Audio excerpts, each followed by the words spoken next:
We hear their stories every week, whether at the hand of a total stranger or someone they know and love.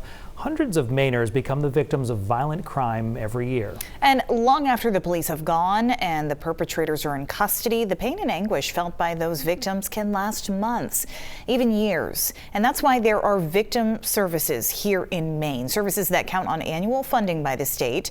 Today, those agencies were in Augusta to make sure that funding is there in the future. Here's News Center Maine's Caroline LaCour.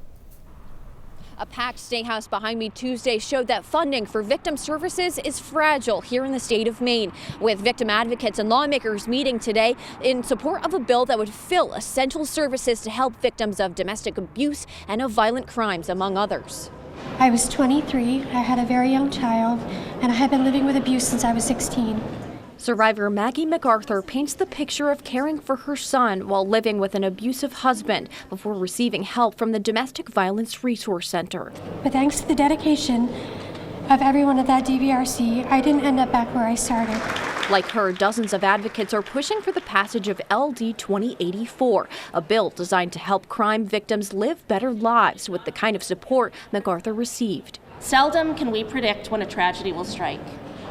But when it does, it is our responsibility to provide help to those who need it. For some states, funding for victim services is passed along federally through the Victims of Crime Act, or VOCA, and supplemented by state-level funding. This has not been the case in Maine, where VOCA represents the core funding source for most victim services.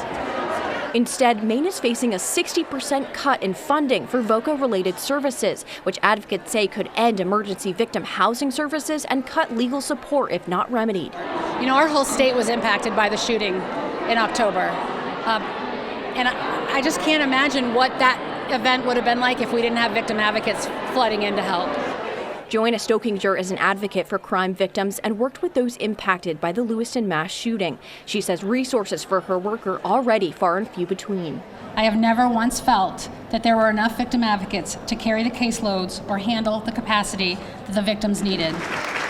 If passed, the bill would allocate $6 million from now until 2025 towards state victim advocate services. For thousands of survivors, the bottoms would fall out if these services were cut. We cannot let that happen. Tuesday afternoon, members of the Judiciary Committee heard from a hefty 58 testimonies on the bill. In Augusta, Caroline LaCour, News Center.